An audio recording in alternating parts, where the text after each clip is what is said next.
Hey guys, welcome back. Got ourselves a meta update for 7.31D. Now, I know I've been doing some hero tier lists, but let's just give you guys a snapshot of exactly what you should expect at the major and also what you guys can be spamming in your pubs if you want to increase your odds of getting MMR. Because let's be honest, if you suck at these heroes, probably not going to win anyway. Banana slam jam.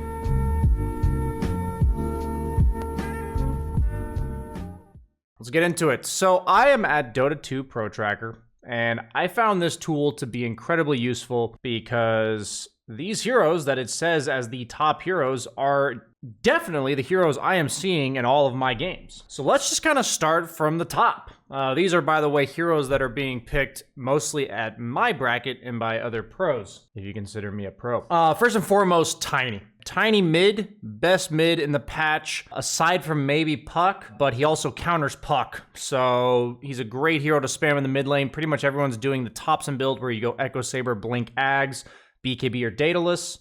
The only difference is maybe you go Blink Dagger first against heroes like Puck that you need to catch out with the Blink and you can't really reliably hit with your spells without it.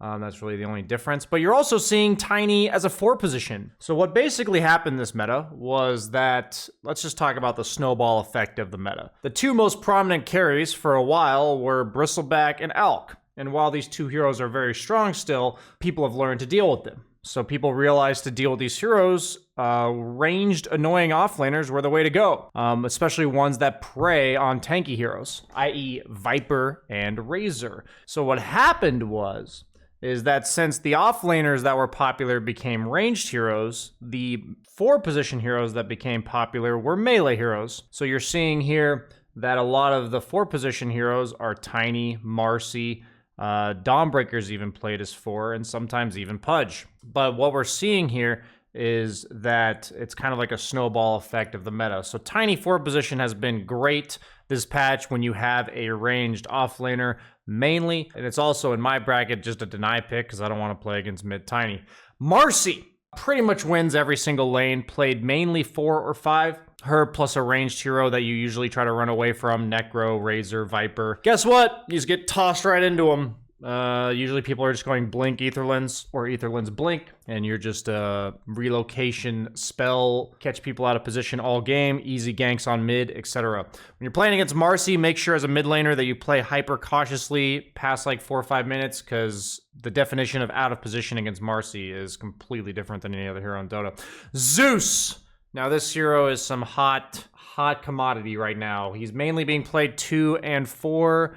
The Heavenly Jump skill is by far what makes him the hero he is now. He just used to be a squishy backline damage dealer, and now he's a backline damage dealer with an escape. So it makes it incredibly hard to counter this hero, especially when heroes like Storm got nerfed. Dawnbreaker, I've already made a video about her. She's literally played in my bracket. First pick, first ban every single game, every single position, okay? We're seeing her 1, 2, 3, 4, and 5. Cores tend to go like Deso, Blink, Shard, BKB, while supports are going more like Holy Locket, Ags. Pudge, I personally think this hero's been mainly solved in my bracket. I feel like every time I play Pudge, I'm just dealing with some ridiculous minus armor or like a Bristleback who's very annoying for you. But he's played pretty much every role, but I do think the hero's mainly a core right now. 1, 2, or 3. He's just insanely good against any damage over time heroes like Skywrath Mage, Sand King as like perfect examples, because when you activate your Flesh Eat, they just do no damage, literally 0. With a Skywrath Mage ultimate. So we mentioned Puck earlier. Puck and Tiny are the 2 premier mids right now. So what happens was all these tanky heroes became really popular, and then the offlaners that are ranged became popular. So a lot of the offlaners with stuns did not become popular. So last patch we were seeing a lot of DKs, Sand Kings, all that kind of stuff. And now we're seeing very little stuns overall being picked up in the core roles. And so Puck, she loves not playing against any stuns, and the hero itself's already pretty good.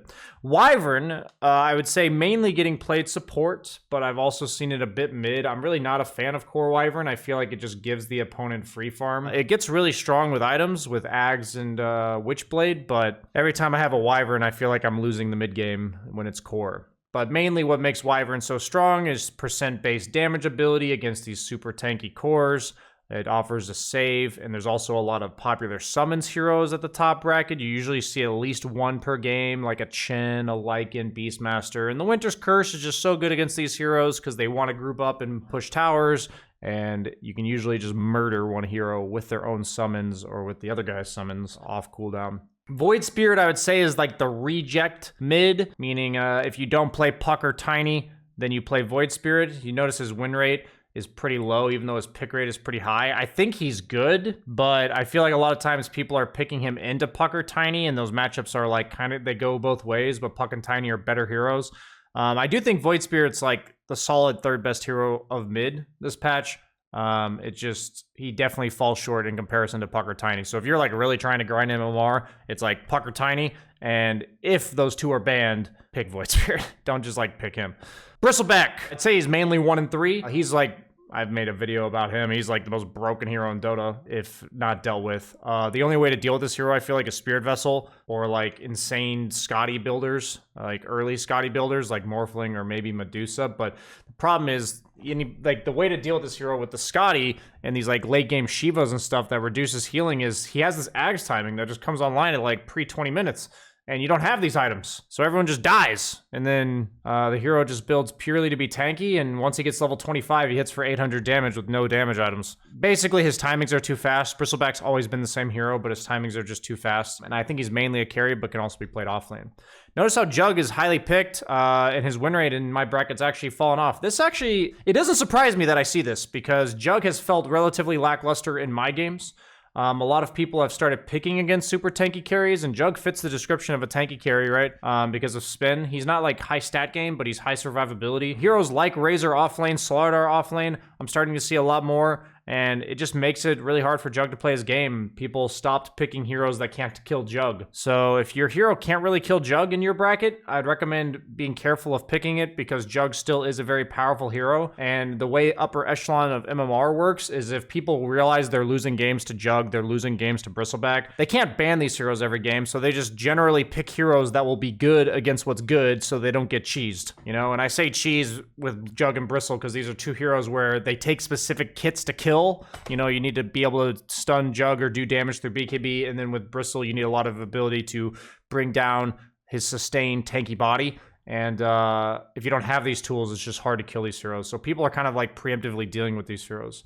What better in a tanky meta than a hero like Dazzle? I think this hero has become ultra popular in the last week or two. The Shard's nice against illusion heroes. It's also nice as like a pseudo disable, but mainly Dazzle's being picked because he gives his teammates armor and reduces enemy armor, which is really good when everybody's trying to be tanky.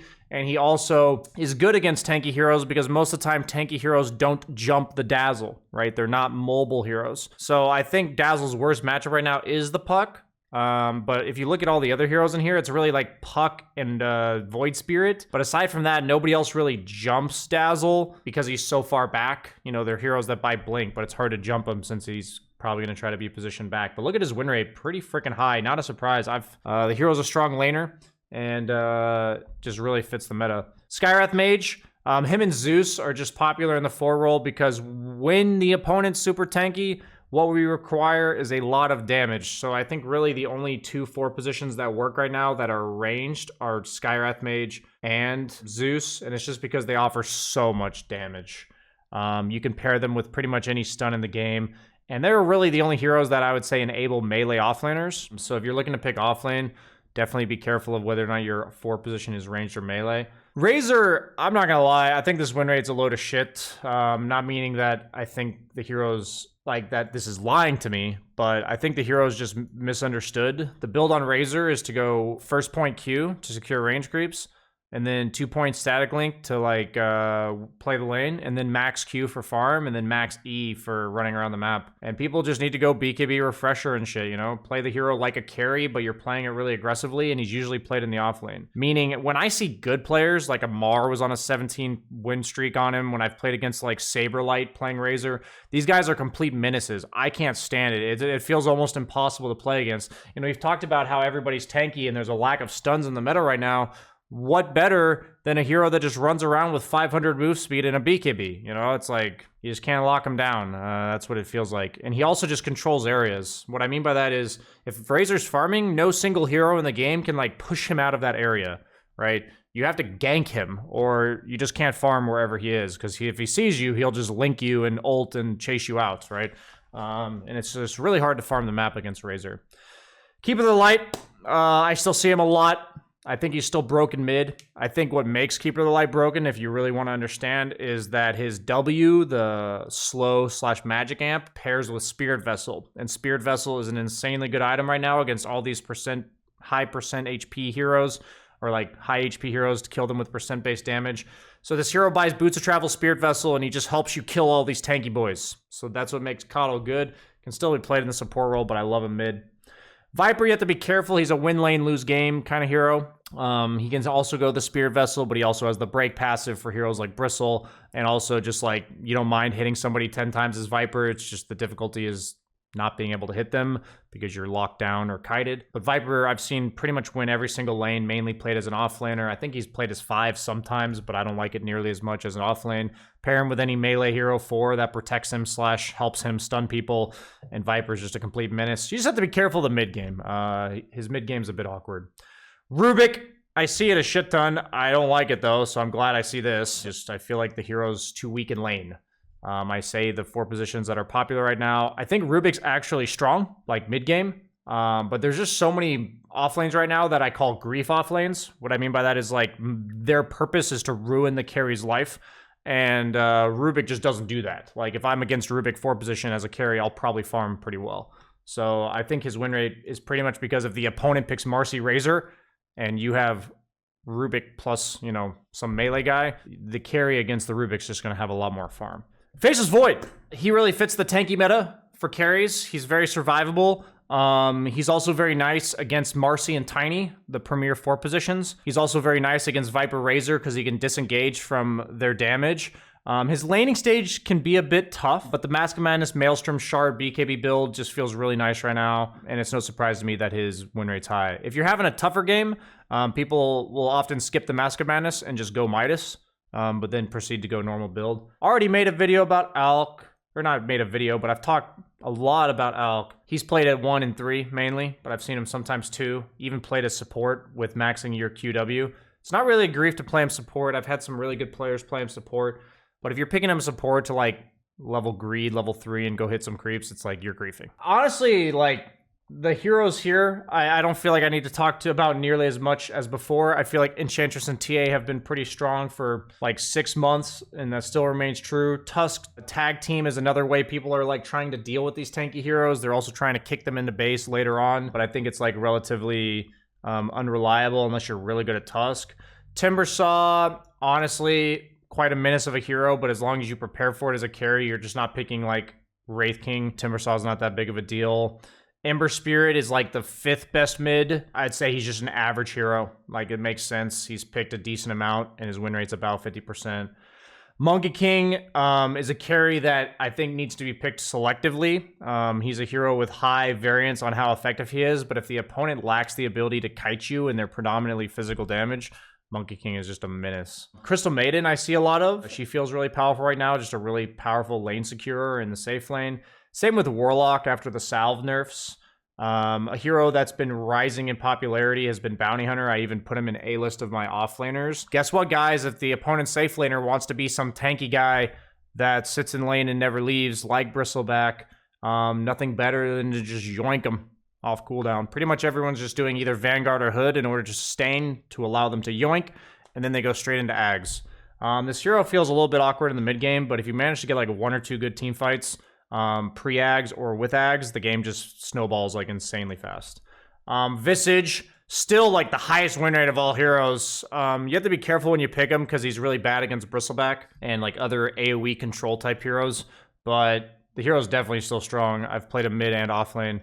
In terms of just other heroes to keep an eye out for, I definitely see these heroes a lot. Definitely worth noting though, if you pick these heroes in good games for them, I felt really powerful. That makes sense for me, but Otherwise, these heroes, you got to be careful. Like Bloodseeker's really tough against Faceless Void, for instance, because you know he can time walk through Rupture. Same with Weaver. It's like these heroes have good matchups against some of these heroes, but really bad matchups against others. So you just got to be careful when you pick these. Summons offlaners are still the tits. Ursa surprisingly has this high of a win rate. Maybe I'll have to check out Ursa. That's kind of a surprise for me. But yeah, I mean, just notice all the summons heroes, insanely high win rates on all of them except Beast, who's like first picked whenever he's picked, but I still think he's very good.